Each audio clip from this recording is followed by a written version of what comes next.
हैं, बाकी लोग जिनको प्रॉब्लम है, जैसे पूनम जी को प्रॉब्लम है, आप एक बार रिकॉर्डिंग देखिए, फिर आगे हम क्लास में एक और बार इसके बारे में बात करेंगे। आज जो हमने पढ़ना है वो पढ़ना है कार्बोहाइड्रेट का डेली रिक्वायरमेंट। अब आगे की 2-3 क्लासेस थोड़ी सी इजी रहेंगी हमारी, यानी कि थोड़ा हल्का बहुत समझने का है लेकिन मेमोराइज करने का ज्यादा है। ठीक है, अब हमने पढ़ना है कार्बोहाइड्रेट का रिकमेंडेड डाइटरी अलाउंस। स्क्रीन सबको विजिबल है? जी सर। हाँ जी, तो कार्बोहाइड्रेट जो है वो हमारे फूड का सबसे लार्जेस्ट पोर्शन होना चाहिए, यानी कि जितने भी आपके माइक्रोन्यूट्रिएंट हैं, मैक्रोन्यूट्रिएंट हैं, उन सभी में जो आपकी डाइट में सबसे ज़्यादा प्रेजेंट होना चाहिए वो है कार्बोहाइड्रेट, और यही हमारी डाइट में यूजुअली सबसे ज़्यादा प्रेजेंट होता है। मैंने आपको एक जनरल क्लासिफिकेशन बताया था जो हम खाना खाते हैं, उसमें रोटी चावल कार्बोहाइड्रेट हो गया, दाल प्रोटीन हो गई, और इसके अलावा जो हम सब्जियां और फल खाते हैं उनमें विटामिन और मिनरल्स आ गए। तो सबसे ज्यादा जो हमारी मेन डाइट रहती है वो तो रोटी चावल ही रहती है। तो इससे भी आप समझ सकते हो कि फूड में सबसे ज्यादा कार्बोहाइड्रेट प्रेजेंट होना चाहिए, और नॉर्मली प्रेजेंट होता भी है। एक बार जस्ट इसी लाइन को उठा के क्वेश्चन दे दिया था कि कौन सा न्यूट्रिएंट सबसे ज्यादा फूड में यूजुअली प्रेजेंट होता है, carbohydrate, fat, protein, vitamin, mineral. तो नॉर्मली कार्बोहाइड्रेट ही प्रेजेंट होता है हमारी डाइट में। अब ऐसा भी नहीं है कि हम एक्सेस कार्बोहाइड्रेट लेते चलें, क्योंकि जो एक्सेस कार्बोहाइड्रेट है, कल हमने एक पॉइंट पढ़ा था कि एक्सेस कार्बोहाइड्रेट आपका कन्वर्ट हो जाता है ग्लाइकोजन में। लेकिन अगर उस ग्लाइकोजन का हमने यूज नहीं किया, हम लगातार कार्बोहाइड्रेट का इंटेक कर रहे हैं, ग्लाइकोजन का यूज अगर हम नहीं कर पा रहे हैं, तो ग्लाइकोजन, मैंने कल आपको बताया था, ग्लाइकोजन मैक्सिमम जो हमारी बॉडी में स्टोर हो सकता है, कितनी ग्राम ग्लाइकोजन हमारी बॉडी स्टोर कर सकती है? 600। वेरी गुड, 600 ग्राम ग्लाइकोजन को हम स्टोर कर सकते हैं। उसके बाद अगर उसके बाद फिर भी हम खाते जा रहे हैं तो जो हमारा कार्बोहाइड्रेट है वो फिर फैट में कन्वर्ट हो जाता है, और इसी तरह से जो ओबेसिटी है वो लोगों में बढ़ती है। ओबेसिटी फैट की वजह से उतनी ज़्यादा नहीं बढ़ेगी जितनी कार्बोहाइड्रेट की वजह से बढ़ती है। तो इसीलिए कार्बोहाइड्रेट जो है उसको बहुत ज़्यादा भी कंज्यूम नहीं करना है, लेकिन उसका कंजम्पशन अगर हम नहीं करेंगे तो वीकनेस भी आ सकती है। आगे के कंसिक्वेंस भी हमने पढ़े थे।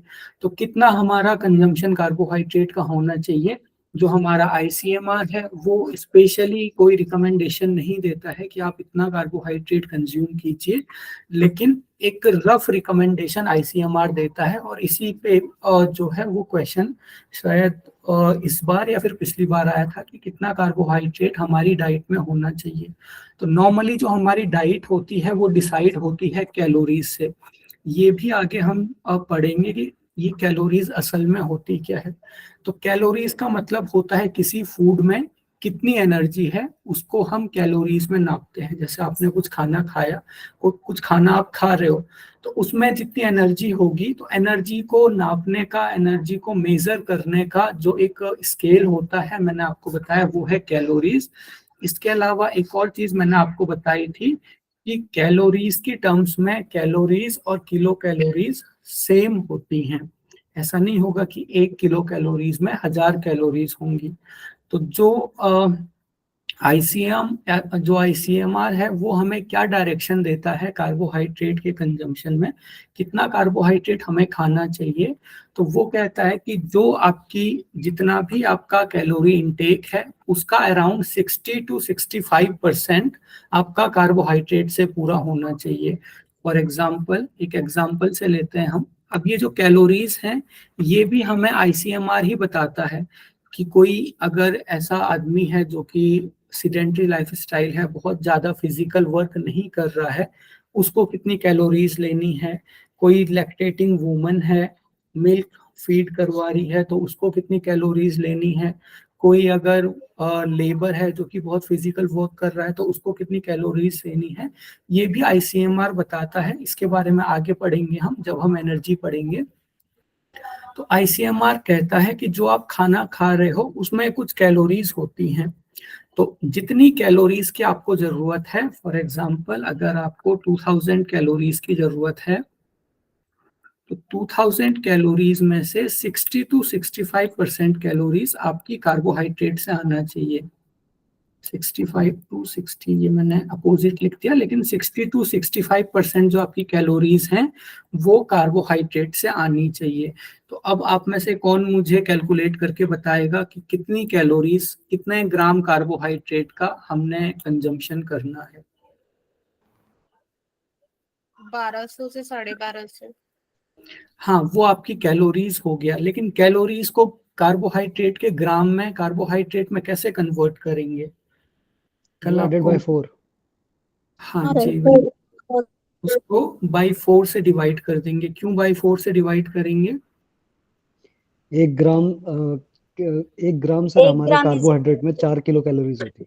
हाँ जी, वेरी गुड। तो कार्बोहाइड्रेट की न्यूट्रिटिव वैल्यू होती है, कार्बोहाइड्रेट का जो पोषण मूल्य होता है कि 1 ग्राम कार्बोहाइड्रेट में कितनी कैलोरीज होती है। तो आपके 1 ग्राम कार्बोहाइड्रेट में लगभग लगभग 4 किलो कैलोरी या फिर कैलोरी होती है। तो आपको अभी 2000 कैलोरी टोटल इंटेक करना है। तो 2000 में से 2000 का जो 60-65% है वो लगभग लगभग आपके 1200 कैलोरीज के आसपास आ जाएगा। यानी कि 1200 कैलोरी आपको कार्बोहाइड्रेट से लेनी है। अब 1 ग्राम में है 4 किलो कैलोरी, तो टोटल कितने ग्राम का हमें इंटेक करना पड़ेगा? इसको 300 ग्राम। 300 टोटल, हाँ जी, 300 ग्राम कार्बोहाइड्रेट का इंटेक करना है। तो ये जो वैल्यू निकली है 300, ये तो 60% की निकली है। ऐसे ही हम 65% निकालेंगे, तो उतने कार्बोहाइड्रेट का हमें इंटेक करना है। सब भी समझ में आया सबको? सर एक बार फिर से बताइए प्लीज। हाँ जी,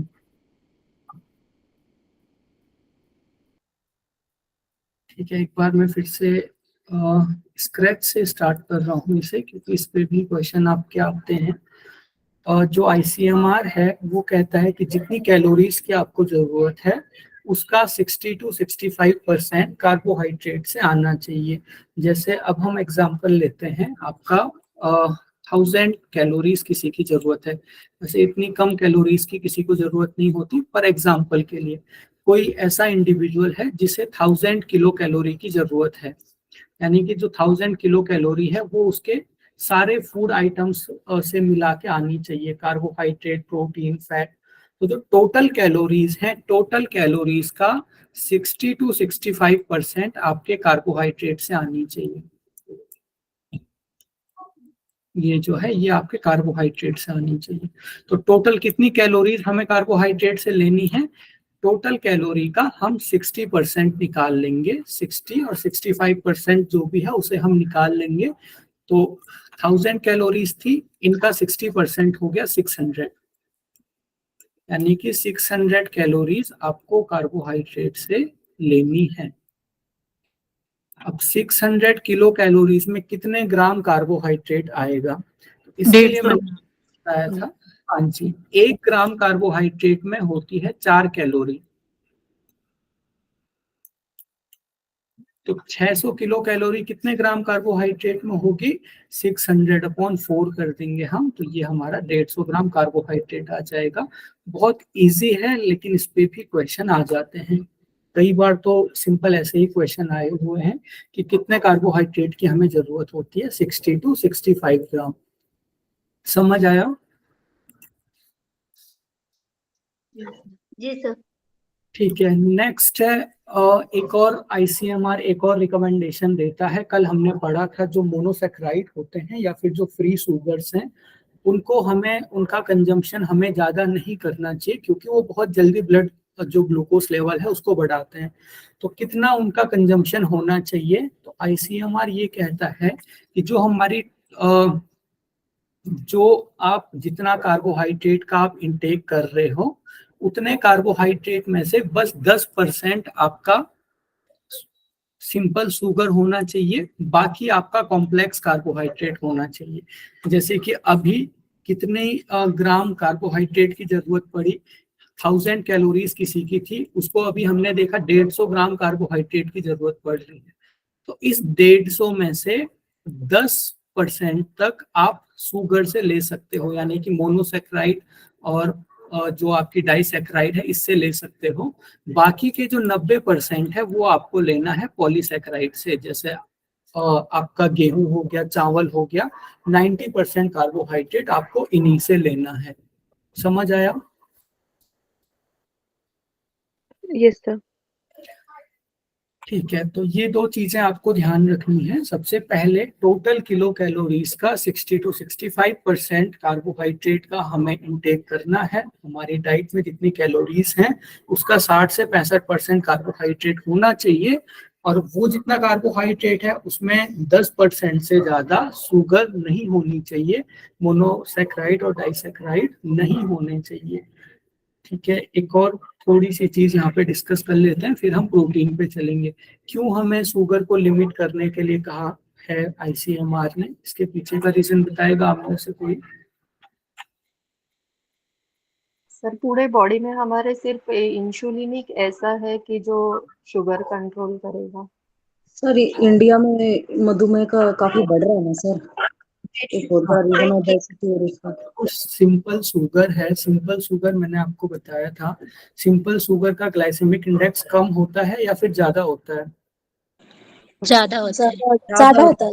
इंडेक्स ज्यादा होता है, जिसकी वजह से वो बहुत जल्दी एब्जॉर्ब होगा, बहुत जल्दी ब्लड ग्लूकोज लेवल को बढ़ाएगा। और ब्लड ग्लूकोज लेवल को जैसे ही ब्लड ग्लूकोज लेवल बढ़ेगा तो वो किस में कन्वर्ट हो जाएगा? ग्लाइकोजन। ग्लाइकोजन में। ग्लूकोज जैसे ही स्टोर कर ब्लड में देगा। बढ़ता है वो ग्लाइकोजन में कन्वर्ट हो जाएगा और हमें फिर से भूख लग जाएगी।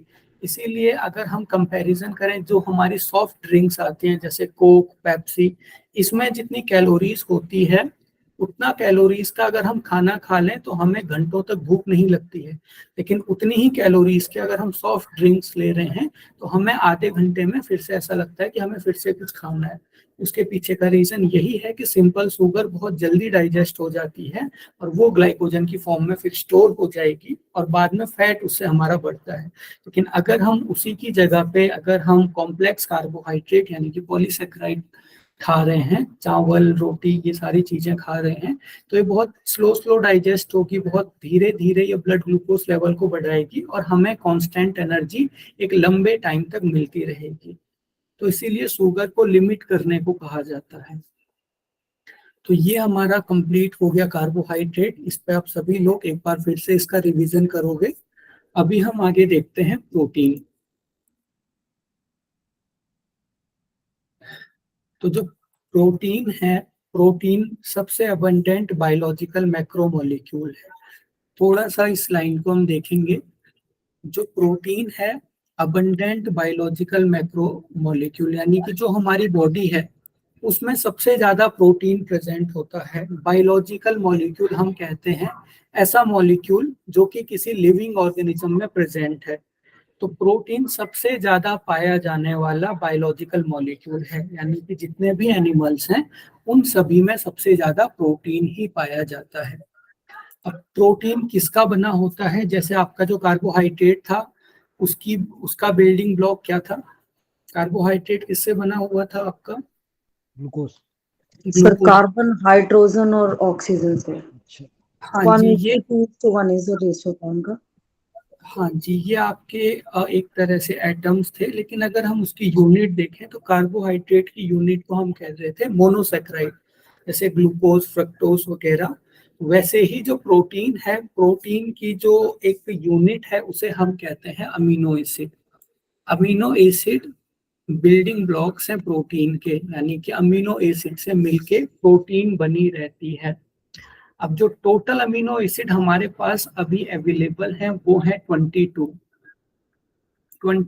अमीनो एसिड अभी एग्जिस्ट करती है। आप लोग लिख लीजिए, यहाँ पे 20 लिखा हुआ है, लेकिन 22 अमीनो एसिड पूरी तरह से एग्जिस्ट करती है, जिसमें से जो 2 अमीनो एसिड हैं वो आर्टिफिशियल हैं, यानी कि वो नेचुरली एग्जिस्ट नहीं करती है। तो इसीलिए नेचुरली एग्जिस्ट जो अमीनो एसिड हैं, जो नेचुरली एग्जिस्टिंग है, यानी कि प्राकृतिक रूप से हमारे एनिमल्स के या फिर ह्यूमंस के अंदर मौजूद है, वो 20 अमीनो एसिड है। तो अगर आपको क्वेश्चन आ रहा है कि टोटल कितना अमीनो एसिड है, तो आपको 22 करना है अगर आपको क्वेश्चन आ रहा है कि नेचुरल रूप से मौजूद कितने अमीनो एसिड हैं, तो आपको 20 करना है, क्योंकि 2 अमीनो एसिड आपके मैन मेड है, मानव निर्मित है। इसके अलावा जितनी भी प्रोटीन है, चाहे हमारे नेल्स की प्रोटीन है, चाहे हमारे बालों की प्रोटीन है, या फिर हमारे जो लेंस है, हमारे आंखों का जो लेंस है, चाहे उसकी प्रोटीन है, हमारी स्किन की प्रोटीन है, सारी की सारी प्रोटीन इन्हीं 20 अमीनो एसिड से मिलके बनी हुई है। यही 20 अमीनो एसिड सारी की सारी प्रोटीन को बनाते हैं। अब ये अमीनो एसिड अलग अलग तरीके से जुड़ते हैं। जैसे जो ईंटें होती हैं, ईंटों का टाइप एक ही होता है, लेकिन आप बहुत अलग अलग तरीके के घर, अलग अलग तरीके के मकान उससे बना सकते हो। तो वैसे ही बेसिक 20 अमीनो एसिड हैं और इसी से सारी की सारी प्रोटीन मिलके बनी होती है।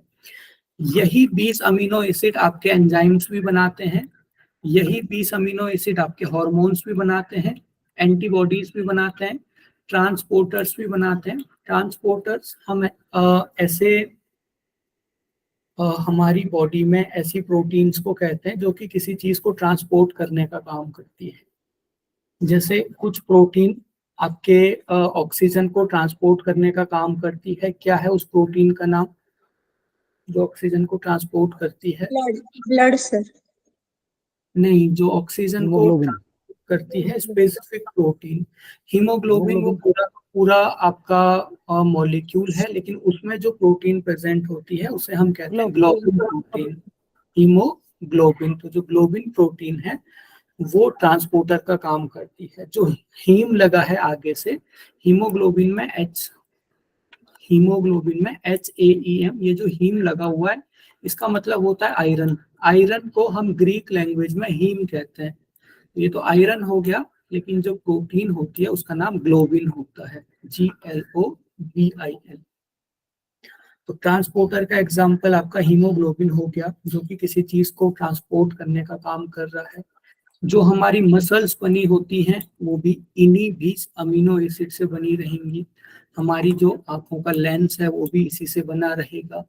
इसके अलावा जो हम बर्ड्स वगैरह देखते हैं, जो चिड़िया हैं, उनके जो पंख हैं वो भी इन्हीं 20 अमीनो एसिड से मिलके बने हुए होते हैं। तो कहने का मतलब ये है कि 20 अमीनो एसिड हैं, लेकिन जितना भी स्ट्रक्चर है इन्हीं 20 अमीनो एसिड से मिलके बना हुआ है। तो सबसे पहले अब हम बात करेंगे अमीनो एसिड की। तो जो प्रोटीन है वो अमीनो एसिड के बहुलक होते हैं, यानी कि अमीनो एसिड से मिलके ही आपके प्रोटीन बने हुए हैं। इसका एग्जांपल हम इस तरीके से ले सकते हैं, ये हमारी अमीनो एसिड हो गई, और जब ये साथ में मिल जाएंगी तो ये हमारा प्रोटीन बन जाता है। तो जब अमीनो एसिड आपस में जुड़ती हैं और प्रोटीन बनाती हैं, तो 2 अमीनो एसिड के बीच में जो बॉन्ड बनता है उसे हम कहते हैं पेप्टाइड बॉन्ड। इसे आप लोग स्टार मार्क कर लोगे। जब 2 अमीनो एसिड किसी प्रोटीन में जुड़ती हैं, अमीनो एसिड मिलके प्रोटीन बनाते हैं, तो उनके बीच में जो बॉन्ड बनता है उसे हम कहते हैं पेप्टाइड बॉन्ड। जो प्रोटीन है अगर हम उसे तोड़ें या फिर उसे अगर हम हाइड्रोलाइज्ड करें, हाइड्रोलाइज्ड का मतलब होता है पानी के साथ अभिक्रिया करके किसी चीज को तोड़ना। तो अगर प्रोटीन को पानी के साथ रिएक्शन करवा के अगर प्रोटीन को तोड़ा जाता है, तो वो जो प्रोटीन है वो फिर से अमीनो एसिड में टूट जाती है, अपने कंसिस्टेंट अमीनो एसिड में वो प्रोटीन टूट जाती है। अब यहाँ पे वो चीज फिर से रिपीट हो गई जो मैंने अभी थोड़ी देर पहले आपसे कही थी। टोटल 22 अमीनो एसिड होते हैं, जिसमें से 2 अमीनो एसिड सेलेनो, सिस्टीन और पाइरोलाइसिन, इनका नाम भी आप लोग याद रखोगे। हाँ जी, क्वेश्चन है कोई? हाँ सर, ये वाली लाइन एक बार और रिपीट कीजिए। तो ये जो बोले आप, जब दो अमीनो एसिड किसी प्रोटीन से मिलते हैं तो? हाँ जी, देखिए अमीनो एसिड से मिलके प्रोटीन बनी हुई रहती है।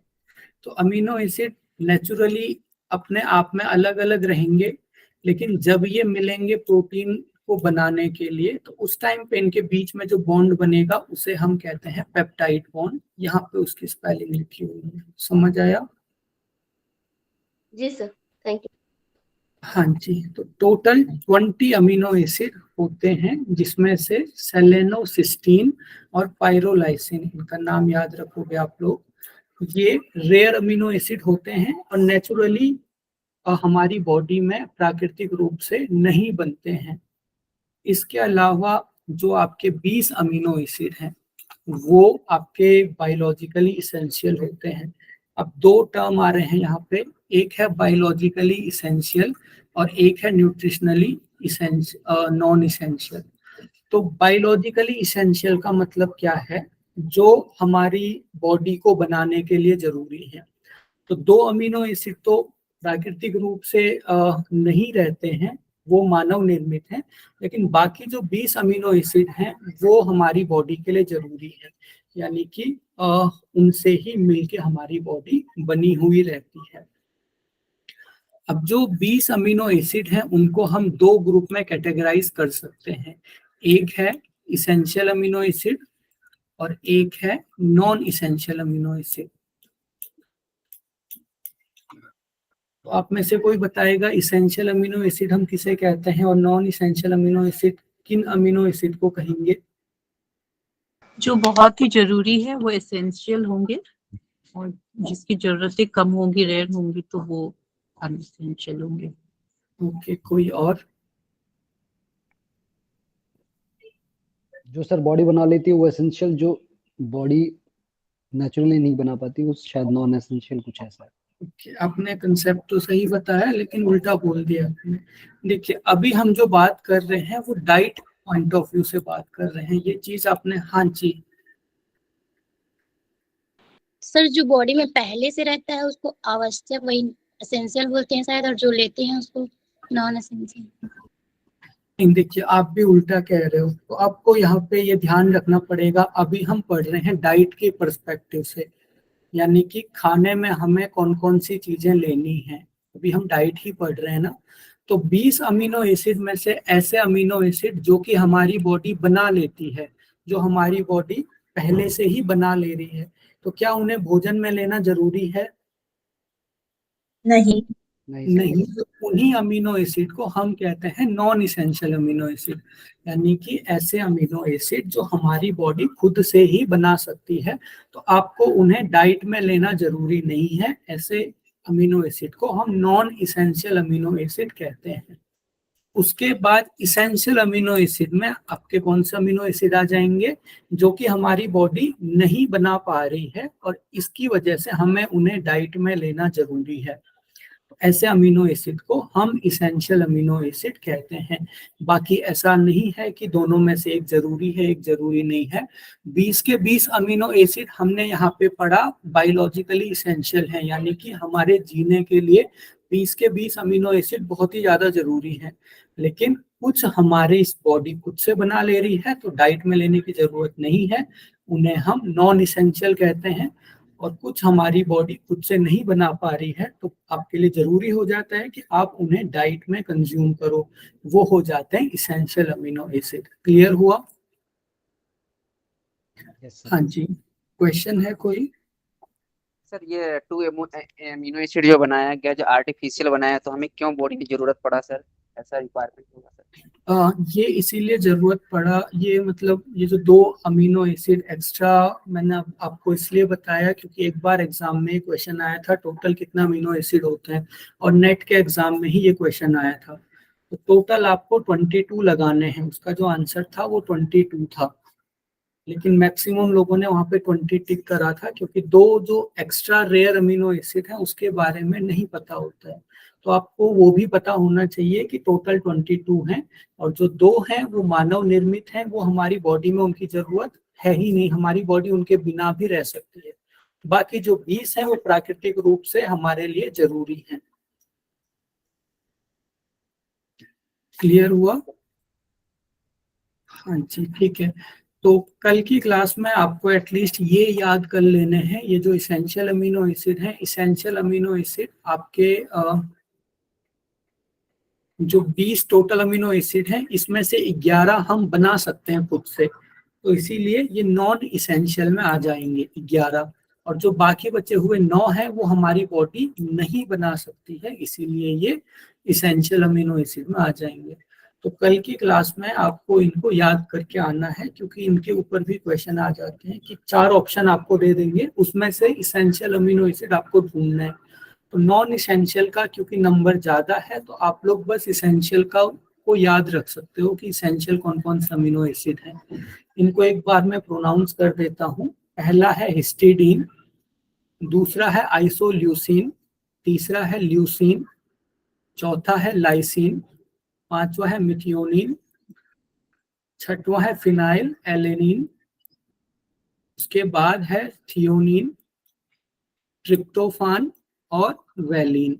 ये सारे नाम आपको याद होने चाहिए।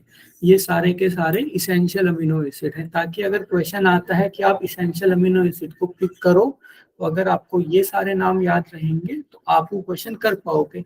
या फिर नॉन इसेंशियल अमीनो एसिड को भी पिक करने का अगर क्वेश्चन आता है तो भी इस नॉलेज के बेस पे आप वो क्वेश्चन कर पाओगे।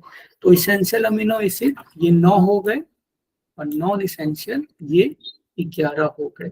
सबकी समझ में आ गया? ये जो 9 अमीनो एसिड हैं वो हमारी बॉडी बना पाएगी या फिर नहीं बना पाएगी? नहीं बना पाएगी। नहीं बना पाएगी। नहीं बना पाएगी, इसीलिए एसेंशियल है, जरूरत है इनकी हमें। हाँ जी, ठीक है। तो अब से इसमें कंफ्यूजन आपको नहीं रखना है। ये डाइट के पर्सपेक्टिव से हम क्लासिफाई करते हैं इसेंशियल और नॉन इसेंशियल। उसके बाद है general molecular structure of amino acid. ये बहुत ज़्यादा इम्पोर्टेंट नहीं है, लेकिन फिर भी आपको पता होना चाहिए। जो कार्बन था, जो आपका कार्बोहाइड्रेट था, वो बना हुआ था कार्बन, हाइड्रोजन और ऑक्सीजन से, और उसका जो हमने फॉर्मूला पढ़ा था वो था CnH2n, उसका जनरल फॉर्मूला था।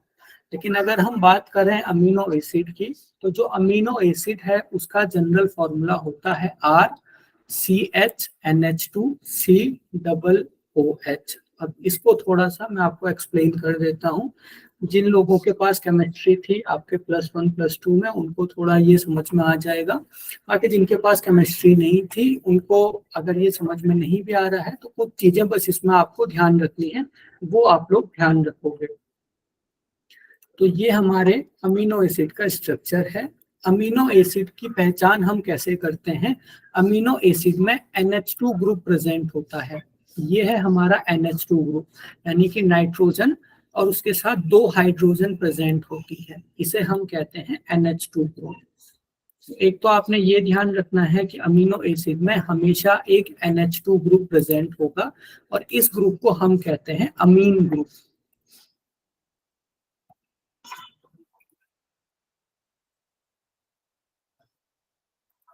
उसके बाद कार्बन के एक साइड होगा NH2 ग्रुप और दूसरी साइड होगा आपका कार्बोक्सिलिक एसिड ग्रुप।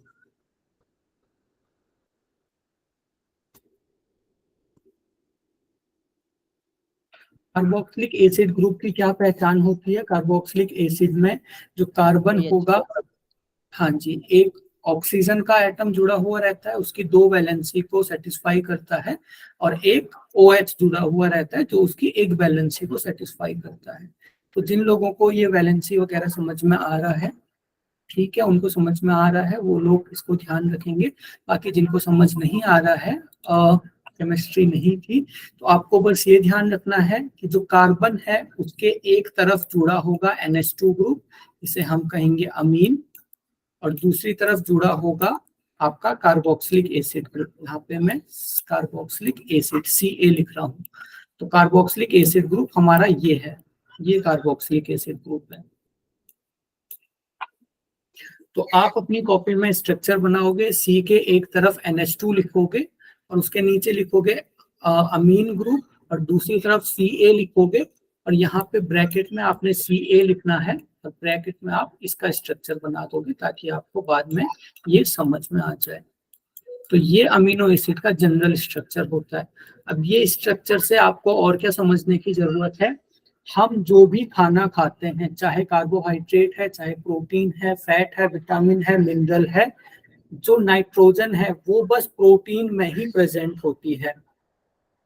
तो अगर कोई भी ऐसा पेशेंट है जिसकी बॉडी में यूरिया बढ़ा हुआ है या फिर नाइट्रोजन बढ़ा हुआ है, तो वो बस प्रोटीन की ही वजह से होगा।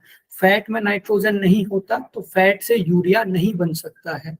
यूरिया का सूत्र पता है किसी को? यूरिया का फॉर्मूला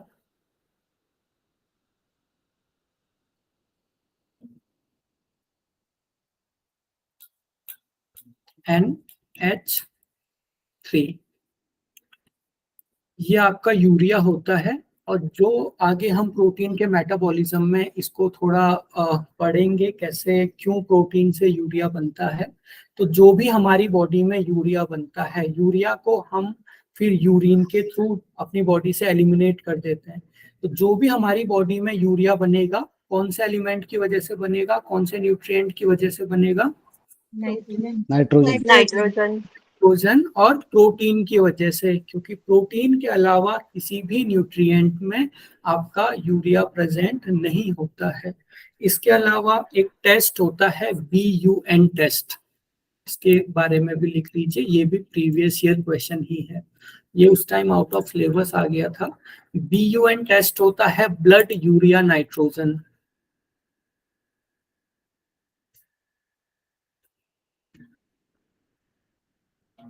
वहां पे जो आपका क्वेश्चन था कि जो आपका कोई पेशेंट है उसका BUN लेवल इंक्रीज्ड है, तो कौन सा न्यूट्रिएंट आप उसको अवॉइड करने को बोलोगे? तो वहां पे आपका आंसर होगा प्रोटीन, क्योंकि नाइट्रोजन और यूरिया दोनों ही आपके प्रोटीन की वजह से आपकी बॉडी में बनते हैं। तो इसको हमें अवॉइड करना है इस कंडीशन में। तो ये अमीनो एसिड का स्ट्रक्चर क्लियर हुआ सबको? सर इसमें ये बीच में जो H और R है C के साथ, हाँ। कार्बन के साथ, वो उसके बारे में नहीं बताया सर आपने, ये क्या चीज है? हाँ देखिए, H तो जस्ट कार्बन की वैलेंसी को सेटिस्फाई कर रहा है। कार्बन की 4 वैलेंसी होती है ना, तो एक वैलेंसी तो ये अमीन ग्रुप सेटिस्फाई करेगा, एक वैलेंसी कार्बोक्सिलिक एसिड और एक वैलेंसी H। अब ये जो R है ये है मिथाइल ग्रुप। अब ये कुछ भी हो सकता है, CH3, CH2, CH2, CH2, जो हम मिथाइल ग्रुप पढ़ते हैं ना केमिस्ट्री में, CH3, CH2 और आगे जाके ये यहाँ पे जुड़ा होगा।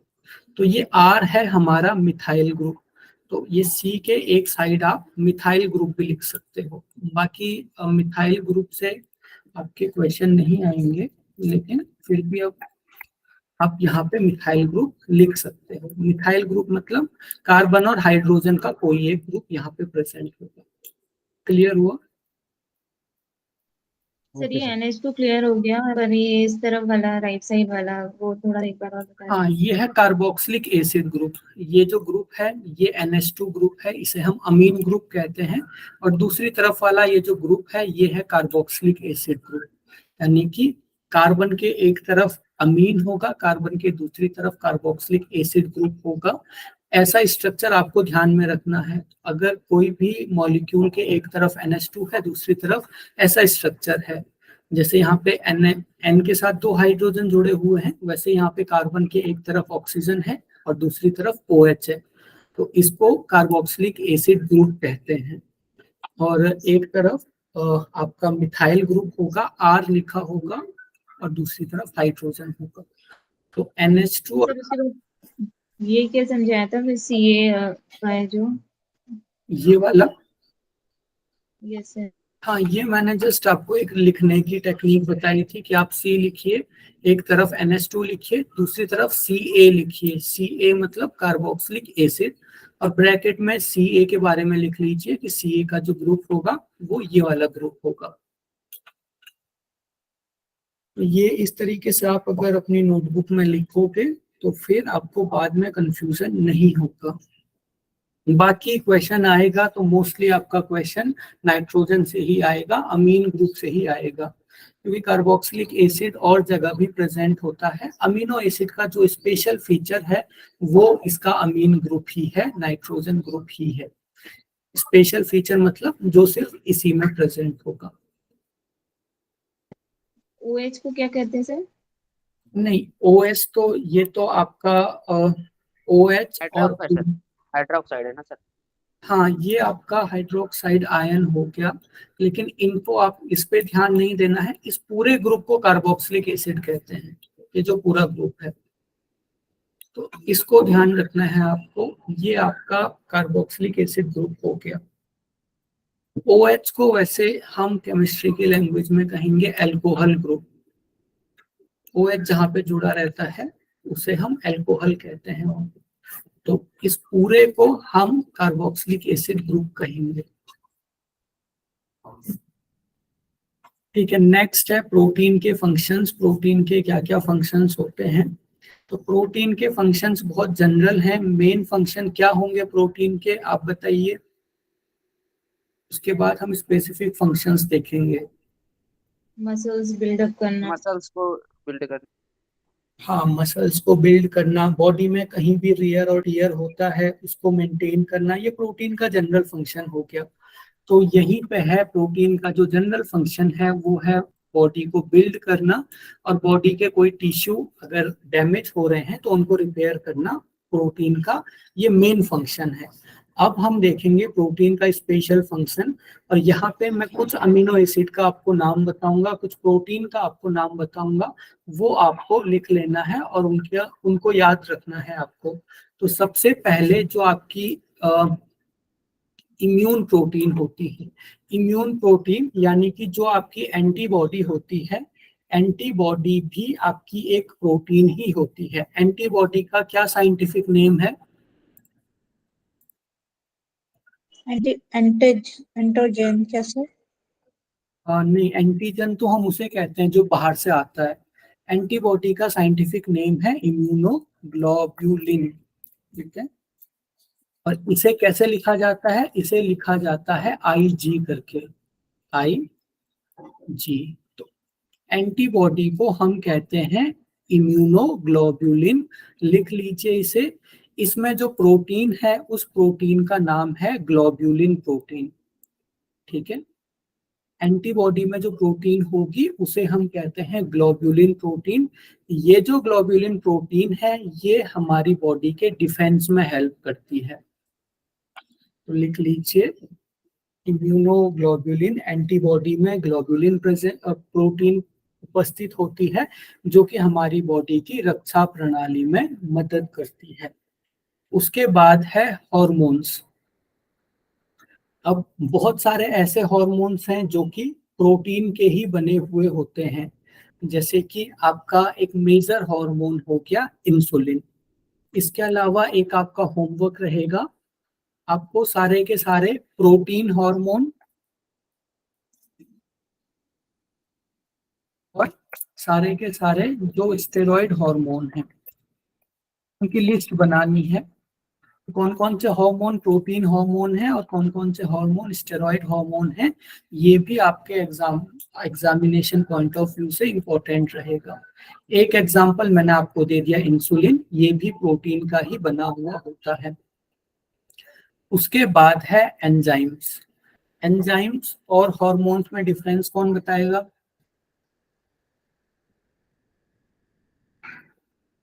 एंजाइम जो होता है किसी जो रिएक्शन करता है उसमें अगर एंजाइम रहता है तो क्रिया को फास्ट काम करता है सर।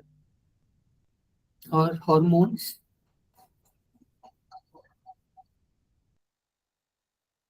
आपका एंडोक्राइन सिस्टम हो गया है? हाँ sir. Hormones are endocrine related. हाँ, एंडोक्राइन। तो वो डायरेक्टली ब्लड में जाते हैं तो उनको एंडोक्राइन। हाँ, देखिए जो आपके हार्मोन्स हैं और एंजाइम्स हैं कुछ बेसिक डिफरेंस है इनमें। अब मैं आपको वो वर्बली ही बता रहा हूँ, आप लोग अगर लिख रहे हो तो आप लोग लिख लीजिए। जो एंजाइम्स हैं वो बनाते हैं हमारे exocrine gland. Exocrine gland enzymes को रिलीज करते हैं और एंडोक्राइन ग्लैंड्स हार्मोन को रिलीज करते हैं। ठीक है, एक ऐसा ऑर्गन भी है जो एंडोक्राइन और एक्सोक्राइन दोनों तरीके से वर्क करता है। कौन सा ऑर्गन है? पैनक्रियास। पैनक्रियास आपका हार्मोन भी बनाएगा और एंजाइम भी बनाएगा। अब इन दोनों में बेसिक डिफरेंस क्या है? अब क्योंकि एंजाइम्स को रिलीज कर रहे हैं एक्सोक्राइन ग्लैंड, एक्सोक्राइन ग्लैंड के पास हमेशा अपनी एक डक्ट होती है, तो कभी भी एंजाइम आपके ब्लड में नहीं रिलीज होंगे। इसके अगेंस्ट में जो आपके एंडोक्राइन ग्लैंड हैं जो कि हार्मोन को रिलीज करते हैं, उनके पास अपनी कोई डक्ट नहीं होती है, तो वो अपने सिक्रीशन को यानी कि हार्मोन्स को किसमें सिक्रीट करेंगे, ब्लड में सिक्रीट करेंगे। दूसरा पॉइंट क्लियर हुआ। तीसरा पॉइंट है हमारा यहाँ पे मोड ऑफ एक्शन। जो हार्मोन है वो बहुत ज्यादा स्पेसिफिक होते हैं। स्पेसिफिक का मतलब ये है कि जितनी क्वांटिटी में जरूरत है हमारी बॉडी हार्मोन्स को उतनी ही क्वांटिटी में बनाती है। अगर थोड़ा भी हार्मोन ज्यादा हो गए, जैसे थायराइड हार्मोन अगर ज्यादा हो गया तो हाइपरथायरॉयडिज्म हो जाएगा। थायराइड हार्मोन अगर कम हो गया तो हाइपोथायरॉयडिज्म हो जाएगा। ऐसे ही ग्रोथ हार्मोन अगर हमारा ज्यादा हो गया तो उसकी वजह से अनकंट्रोलेबल ग्रोथ हो जाती है, जिसे हम गिगेंटिज्म कहते हैं। इसके अलावा ग्रोथ हार्मोन अगर कम सिक्रीट हो रहा है तो उसकी वजह से हाइट छोटी रहती है। तो जो हार्मोन है इसको बॉडी स्पेसिफिक लेवल में रिलीज करती है। इसके अलावा जो एंजाइम है उनका कोई स्पेसिफिक लेवल नहीं होता। जब तक खाना डाइजेस्ट नहीं हुआ तब तक एंजाइम रिलीज होते रहेंगे, और एक्स्ट्रा एंजाइम भी रिलीज अगर हो रहे हैं तो वो भी हमारे जो स्टूल है उसके साथ बाहर चले जाएंगे। क्लियर हुआ हार्मोन्स और एंजाइम में मेन डिफरेंस। नेक्स्ट, जैसे कि आपने बताया कि ये जो एंजाइम हैं ये ज्यादातर किसी केमिकल रिएक्शन को सपोर्ट करते हैं, जैसे कि डाइजेशन में हेल्प कर रहे हैं या फिर किसी और केमिकल रिएक्शन में हेल्प करेंगे। इसके अगेंस्ट में जो हार्मोन्स हैं वो किसी सेल को इंस्ट्रक्शन देते हैं। जैसे जो हमारा ACTH हार्मोन है, ACTH हार्मोन किसे इंस्ट्रक्शन देता है? हाइपोथैलेमस से? नहीं, हाइपोथैलेमस से, पिट्यूटरी से ये पिट्यूटरी। लेकिन इसका टारगेट ऑर्गन क्या होगा, किसको ये निर्देश देगा? किडनी। नहीं, किडनी नहीं, एड्रीनल ग्लैंड, एड्रीनोकॉर्टिको, एड्रीनल ग्लैंड को ये निर्देश देता है। फिर एड्रीनल ग्लैंड अपने हार्मोन को रिलीज करता है। कहने का मतलब ये है कि हार्मोन्स किसी सेल को, किसी ऑर्गन्स को निर्देश देते हैं, और जो एंजाइम है वो किसी केमिकल रिएक्शन को फास्ट करते हैं। तो ये जनरल डिफरेंस हो गया हार्मोन्स और एंजाइम्स में। उसके बाद हो गया न्यूक्लियोप्रोटीन। न्यूक्लियोप्रोटीन का मतलब है कि जो आपका डीएनए है, जो आपका जेनेटिक मटेरियल है, तो दो जेनेटिक मटेरियल हमारी बॉडी में प्रेजेंट होते हैं। एक हो गया डीएनए और दूसरा हो गया RNA। हाँ जी, आरएनए। ठीक है, तो ये जो डीएनए और आरएनए है इनको संभाल के रखने के लिए, इनके स्ट्रक्चर को बनाए रखने के लिए दो प्रोटीन हेल्प करती हैं। इनका एग्जांपल हो गया हिस्टोन्स और प्रोटामाइन। इन प्रोटीन्स को हम कहते हैं न्यूक्लियोप्रोटीन, जो हमारे डीएनए को, हमारे आरएनए को, हमारा जो न्यूक्लिक एसिड है उसके स्ट्रक्चर को बनाए रखने में मदद कर रही है। उन्हें हम कहते हैं न्यूक्लियोप्रोटीन। नेक्स्ट है कॉन्ट्रैक्टाइल प्रोटीन। कॉन्ट्रैक्टाइल प्रोटीन हम ऐसी प्रोटीन को कहते हैं जो कि हमारी मसल्स को कॉन्ट्रैक्ट होने में और रिलैक्स होने में हेल्प करती हैं। तो कॉन्ट्रैक्टाइल प्रोटीन भी आपको जरूर से याद रखना है। दो कॉन्ट्रैक्टाइल प्रोटीन होती हैं, एक है एक्टिन और एक है मायोसिन। तो अभी तक हमने कुछ प्रोटीन के टाइप पढ़ लिए हैं। कॉन्ट्रैक्टाइल प्रोटीन समझ में आया आपको? सर फिर से बता दीजिए इसको। ठीक है, कॉन्ट्रैक्टाइल प्रोटीन आपकी मसल्स में प्रेजेंट होंगी और मसल्स को कॉन्ट्रैक्ट करने में हेल्प करती है। कॉन्ट्रैक्ट करने का मतलब, जैसे अभी मैंने हाथ सीधा रखा हुआ है, अब मैं हाथ को फोल्ड कर दूंगा तो जो बाइसेप मसल है, हाथ की जो मसल है वो कॉन्ट्रैक्ट हो रही है। तो मसल्स को कॉन्ट्रैक्ट करने में जो प्रोटीन हेल्प करती है उसे हम कॉन्ट्रैक्टाइल प्रोटीन कहते हैं। इसका एग्जांपल हो गया एक्टिन और मायोसिन। उसके बाद है ब्लड प्रोटीन। तो ब्लड में बहुत सारी प्रोटीन प्रेजेंट होती है। कुछ एक प्रोटीन हमें याद रखनी है। सबसे पहले हीमोग्लोबिन। हीमोग्लोबिन में जो प्रोटीन है वो ग्लोबिन प्रोटीन है। ये ऑक्सीजन के ट्रांसपोर्ट में हेल्प करती है। उसके बाद तीन हमारी इंपॉर्टेंट ब्लड प्रोटीन होती हैं, वो तीनों ही मैं साइड में लिख देता हूं यहाँ पे। एक है एल्ब्यूमिन,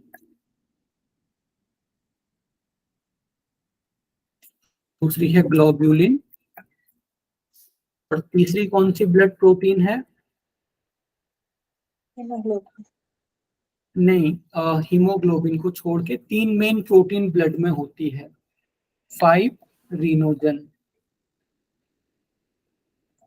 ये आपने सर्कुलेटरी सिस्टम में पढ़ा होगा। तीन हमारे ब्लड की प्रोटीन है।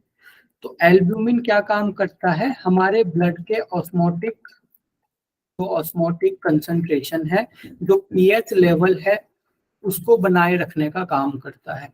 तो यहाँ पे मैं लिख रहा हूँ ऑस्मोटिक कंसंट्रेशन। ग्लोब्यूलिन क्या काम करेगा?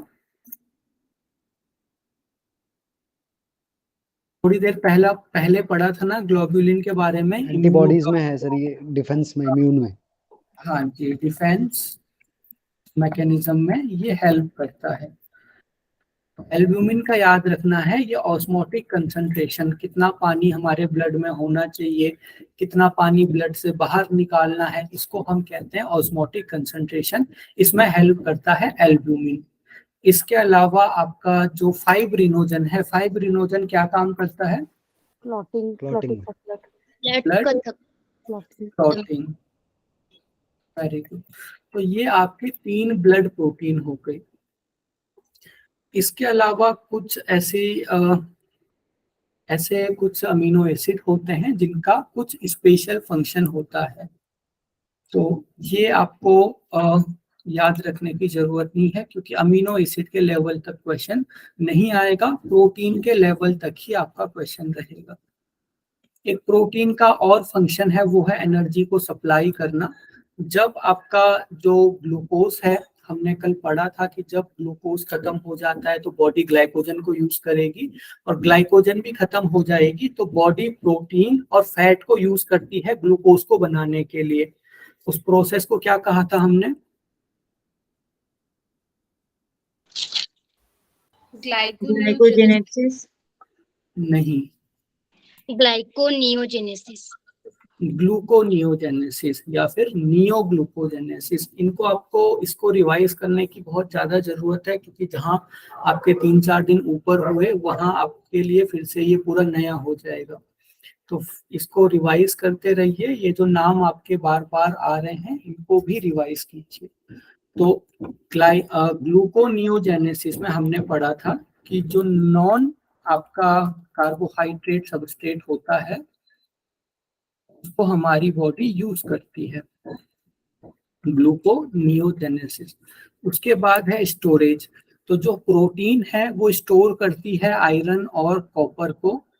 इसके अलावा एसिड बेस बैलेंस, बहुत सारी ऐसी प्रोटीन है जो कि हमारी जो बॉडी है उसमें एसिड और बेस के बैलेंस को बनाने में भी हेल्प करती है। नेक्स्ट है प्रेगनेंसी एंड लैक्टेटिंग वुमेन। जो मिल्क प्रोडक्शन है उसमें भी प्रोटीन हेल्प करती है, और जो फीटस यानी कि जो भ्रूण है उसका जो विकास है उसमें भी प्रोटीन ही हेल्प करती है, क्योंकि भ्रूण भी तो प्रोटीन से ही बना होगा। तो ये सारे प्रोटीन के फंक्शन हो गए। अब आपसे कभी भी ऐसा नहीं आएगा कि प्रोटीन के क्या क्या फंक्शन हैं, नीचे 4 ऑप्शन रहेंगे, सप्लाई ऑफ एनर्जी, स्टोरेज, ऐसे क्वेश्चन नहीं आएगा। क्वेश्चन टर्म्स के ऊपर आएगा। ग्लूकोनियोजेनेसिस, ये जैसे हमने यहाँ पे पढ़ा, एल्ब्यूमिन, ग्लोबुलिन, 5 रीनोजन, कॉन्ट्रैक्टाइल प्रोटीन के एग्जाम्पल। तो इन टर्म्स के ऊपर आपके क्वेश्चन आते हैं। तो अभी टाइम हो चुका है, अभी हम digestion and metabolism of protein continue करें या फिर आज यहीं पे रहने दें? कल करते हैं सर। रहने देते सर, कल करेंगे। ओके, ठीक है। आज की क्लास में आपके कोई डाउट है तो आप लोग पूछ सकते हो। सर एक प्रश्न बोले था थायराइड को सर अगर बढ़ जाएंगे सर